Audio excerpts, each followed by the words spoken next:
Potential interpretation of change over time would be growth.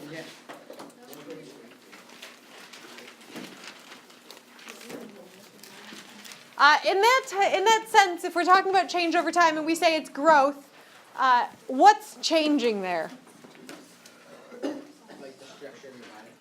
Okay, so structure or size. Okay, so growth is the change of size.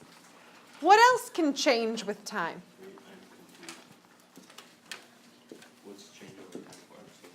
Well, that's what we're talking about, is change over time, and what kind of time are we talking about? It is possible, Newt was correct in saying structure. So the things that make something up can change. Would physical features go under structure?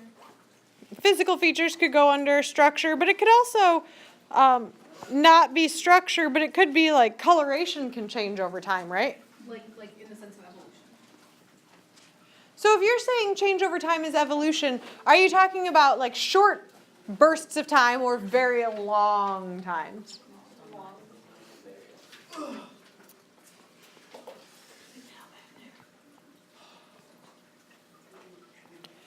So when we look at change over time, we have to consider that what most biologists are referring to when we talk about time is geologic time. In other words, really, really long time. And we start this semester here because as we look at it, we've talked about biodiversity and all of the different kinds of organisms that make up the whole world. And that naturally leads one to the question, where did they come from? Right? You're like, well, if all this stuff is here, we know it's here because we've seen it. If all of it is here, where did it come from? How did it? And if I know I heard the answer that I heard from some of you, I will tell you up until the 1800s, there was one running theory. One running theory of how life got here.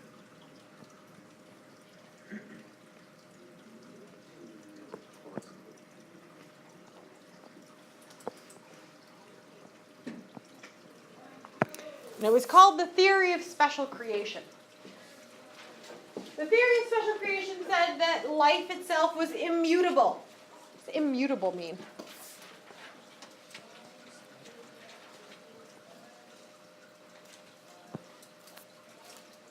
Life itself was immutable, unchanging, unvarying. Things were as they had always been, and nothing ever changed. And this was the leading theory until the 1820s. And it basically took, an Irish Protestant developed the timeline in which this theory of special creation happened.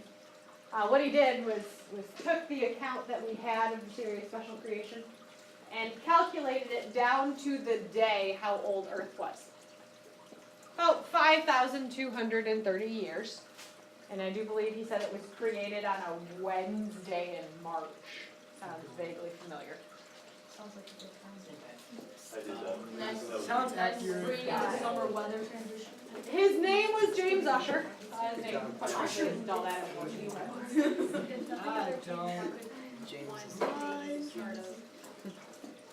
So what he basically said was that there was this one day, 5,230 years ago, this Wednesday in the middle of March, when Earth was created. And since that day, over the course of the next approximately 6,000 years-ish, everything had always been the same. Nothing ever changed. So every species that existed was created on that day 6,000 years ago. There were no new species. Everything was as it was. They were created independently. So there was not one species that relied on another species. They were all independent of each other. And quite frankly, 6,000 years isn't very old, so they were all relatively young species. There's no like old species.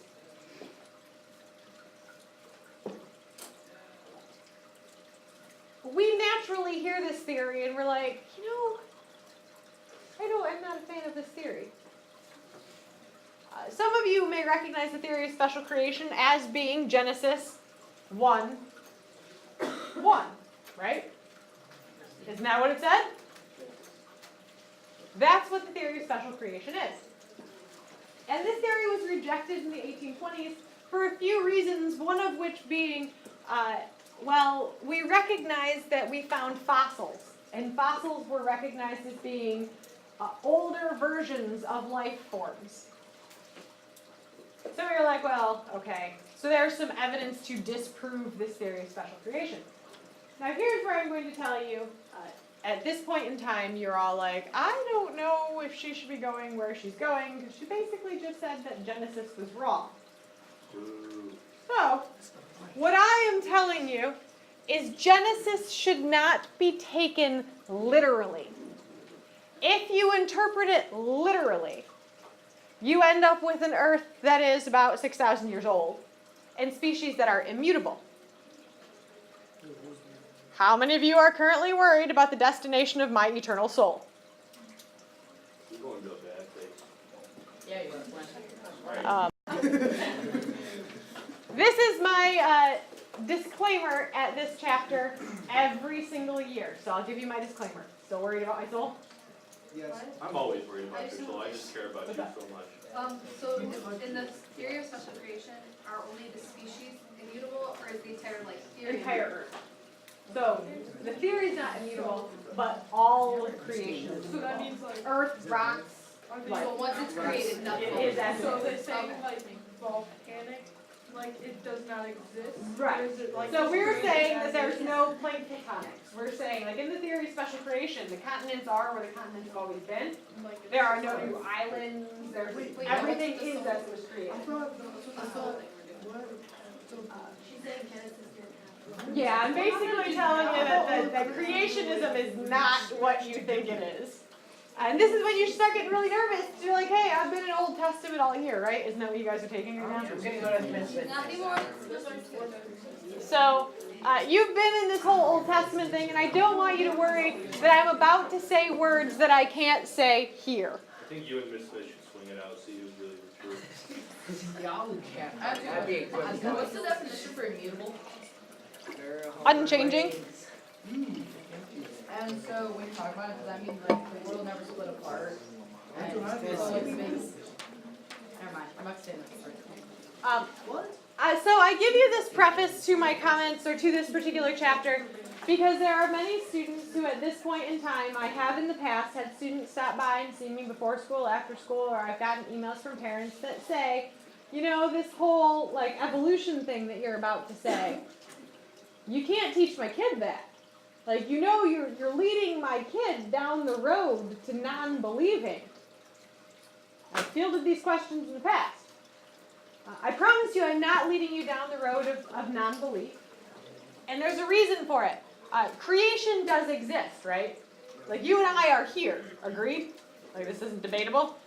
Maybe physically. And if we use the word creation,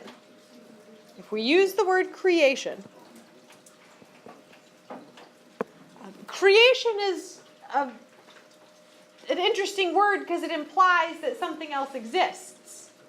In order for creation to exist, there must be a creator. Do you agree? There is no creating without something to do the creating. So this implies there's a creator. If you're looking at it in the stance of metaphysics, let me put it this way for you. You know some basic laws of physics, right? Mm-hmm. And you guys understand something doesn't start in motion unless there's a force applied on it. Yes. That force has to come from somewhere. Do you agree? Yes. In metaphysics, we call that source of movement the prime mover, the one who does the first moving. And in order to say that we recognize creation exists, and we recognize that all of this has been started by something, then we must understand that there is a prime mover. So please don't interpret this chapter as me telling you that there is no prime mover. I've had parents in the past very concerned that I am leading their children to atheism because I have suggested that Genesis did not occur as written. Please, not what I'm telling you. If you have any other questions, concerns, or anything, and you want to read more about the church's position on it, on this fabulous prime mover, one, I'll get you some metaphysics books. They're fabulously interesting. They're a little bit heavy. Yes, metaphysics. No, it has to do with philosophy. So like religion. Philosophy. Theology and philosophy, while closely linked, are two distinct things. But it kind of goes through the whole rationale of how we can fit science in there with some of our religious beliefs. And for those of you who are particularly worried, there is an encyclical by that name, Latin students. Fides et ratio. I know what Spanish. Et means and, so we got one word up there. Fides means One's I know British. Fides. I know Fides. Something in math. Put your Latin Oh, Wait. Fides et ratio. I dare not ask you who's in Latin here. Fides, I take Spanish. faith, and reason. Reason. Rationality. Reason, right? Rationality, reason. Rationality is a word. So faith and reason? Faith and reason. There is an entire encyclical written by John Paul II where he goes through how faith and science can very happily not just coexist, but enhance each other. They can be together, they can exist together, and life is good. It's a little heavy, along with all those metaphysics books. If I had to make a choice, metaphysics or Fides et Ratio, I would read Fides et Ratio before I read the metaphysics books myself. Is it all in Latin? Because I can't do that. Wait, is that There are English translations. is the whole book in Latin? Was it, What they ever Cat in the had in Latin? was it written in Latin? Yes. Do you have to read it in Latin? No.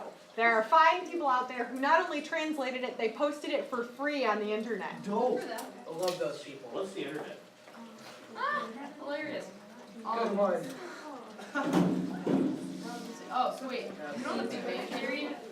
So was that like God pushing things together? We have no way of testing it. We have no way of knowing. So, And that's exactly where we're going to go from here. We're going to talk about the theory itself in a chapter.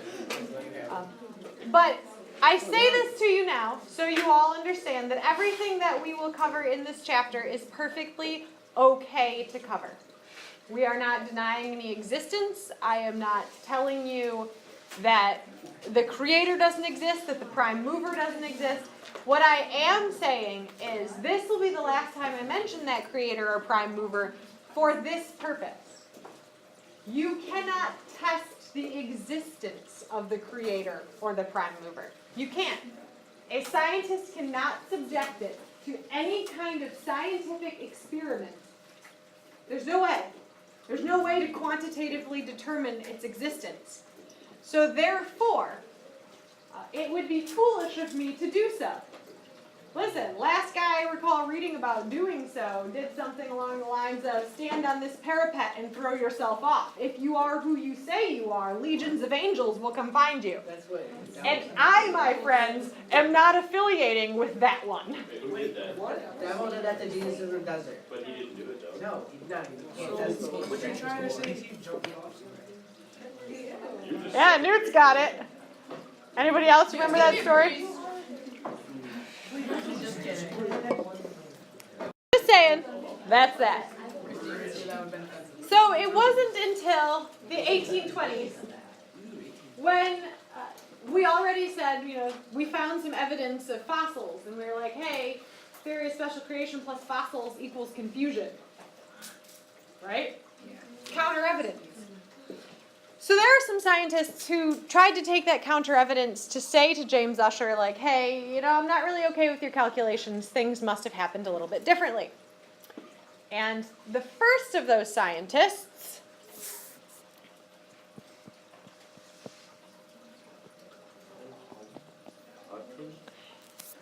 James Hutton and I think it's Charles Lyell. James Hutton and Charles Lyell are geologists. Why would geologists be the first person to speak out against the theory of special creation? Fossils, tectonic plates, volcanoes, stuff like that. Right? They're saying, we've been studying all these things. We've been studying all these rocks, and I don't mean to offend you, but these rocks have got to be a lot older than 6,000 years.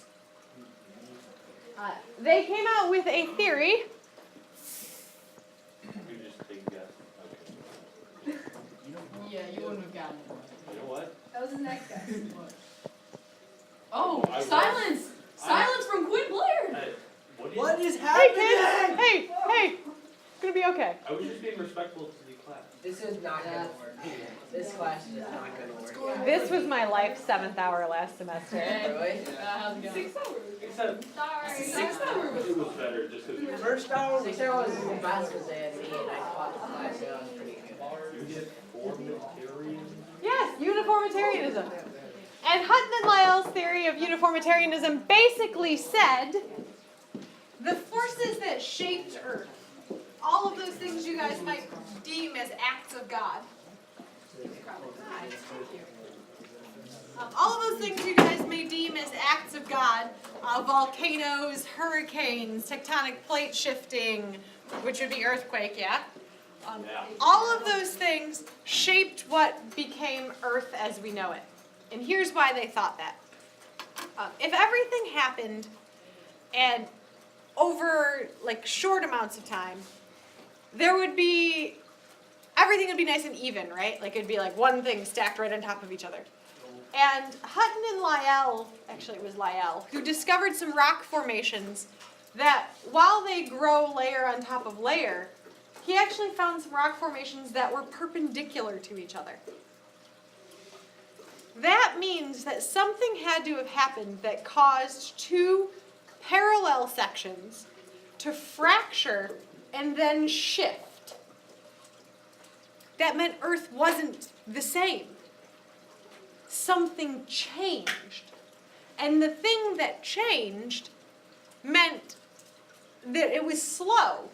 It wasn't an immediate thing that happened. It was slow and gradual where one moved up and up and up and up. Very slowly. Earth had to be really old. That was their conclusion. They're like, hey, if all this is true, if uniformitarianism is true, Earth is old. Now, don't judge them. They said it was probably about 4 million years old. Oh, fam. Put it off. Million, billion, what's an extra zero between friends? Or 3 extra zeros between friends? It's not the nuggets in the bubble. What matters for them is that Earth was way older than those 6,000 years. It had to have been older than 6,000 years. It was millions of years old. So whatever forces were causing change were slow, steady, and the same as they had always been. They were slow, steady, and the same as they had always been. So there's person number 1 who came out and said, this theory of special creation thing, I don't know about it. We need to know what their guesses were on how old they are. No, I would understand Hutton and Lyell to mean that Earth is older than originally thought. It's a pretty important piece of data. Let's see if you remember the guy who gave us some pretty important data for disproving special creation. Real close, guys. Was it? It really wasn't. I don't It was obviously Moses. Can I get it with my friend Jesus? I mean, you found the crystal. Oh, Luke's got one. Oh, I remember this thing. yeah, do you remember? And then food and supplies and stuff. I remember it.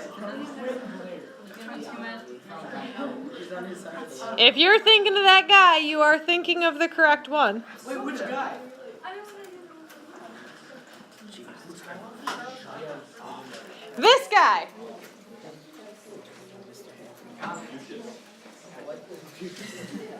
That guy.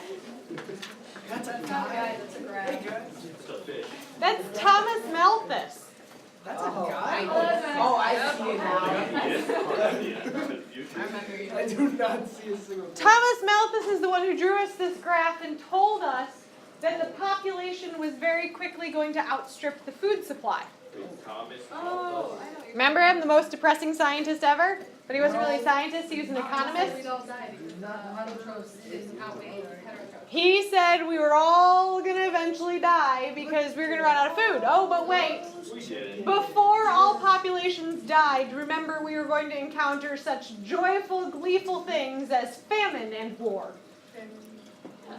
That guy. And the thing is Thomas Malthus actually in that instance was actually spot on. War. Yeah, we've got some of that.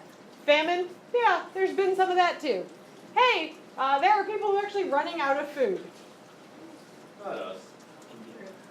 Oh, not us, so don't worry about those people. Who cares about the hungry ones? I'm not hungry. You're all man. That's, alright, I'll stop. So what Thomas Malthus did in contributing to that theory is basically saying there is a competition for a limited number of resources.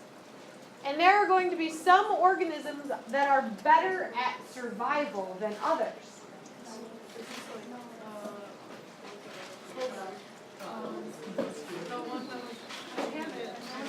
There's so much flipping, I'll wait for it. Competitive exclusion principle? That's what I had. Oh, yeah. Yeah. So he does indeed say that there are going to be some who are better at it than others. So we have two sets of thinkers who've come out and said this theory special creation thing, it's interesting, but, Earth's way older than that. And, by the way, there's competition for a limited number of resources where some are better at survival than others. And that means that some things are selected for and some things are selected against. Now, those are kind of key words for how this chapter can be horribly misinterpreted. Selected for simply means that you are better at surviving in the conditions that you exist in. Selected against means that you aren't as good at surviving in those conditions. Thomas Malthus, competitive exclusion principle. Best way to look at it. But it's all going to build up to another theory. Hey, what is selected for? Selected for means you're better at surviving in a particular set of conditions. And selected against means that, well, you're not so good at surviving in those conditions. It's the competitive exclusion theory. Principle.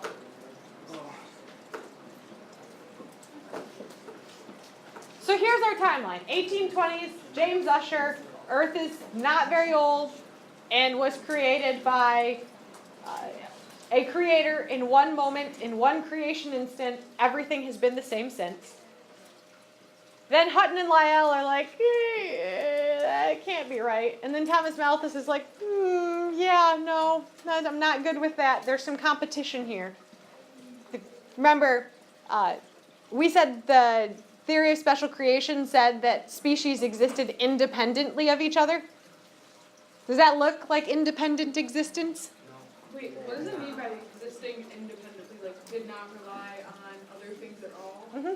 It's Weren't like even- influenced by other things, or- didn't change because of other things. Not because of like even Why finding can't their I other spell it resources like that? Yep.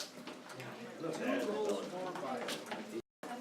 And then another guy took that piece of information and put it all together into one theory.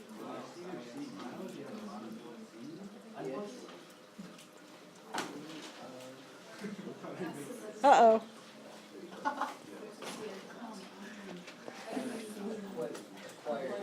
Acquired Characteristics. Like Hangman over there. Guess, no. Wheel of Fortune, guess the words. So the theory of acquired characteristics is sometimes called Lamarckism, because the guy who developed this theory, his name is Jean-Baptiste Lamarck. Oh, I know that guy's name. Yes, Jean-Baptiste, like he was named for somebody in particular. John the Baptist. Oh. Yes, he was named for John the Baptist. A good strong name, right? Wasn't he a pope? So he was named for John the Baptist, which tells you, Always the same. it tells you how well accepted, I heard something. how well accepted this theory was when he developed it. He was named for John the Baptist. And he's coming out and saying, hey, all of you creation theory people are wrong. Wait, what is his name? Jean-Baptiste Lamarck. How do you spell that? Jean hyphen, Baptist with an E on the end. Is it like Lee Walk, but Lamarck? What? What are you saying? It's like the same thing. That had No, it's zero. like that. It's No, like- it's like Emily. I thought that was the name of the theory. Okay. Shortened terms. Emily, it's like Reinhardt except it's Lamar. Question? You know, it makes so much sense. It has an R. Good.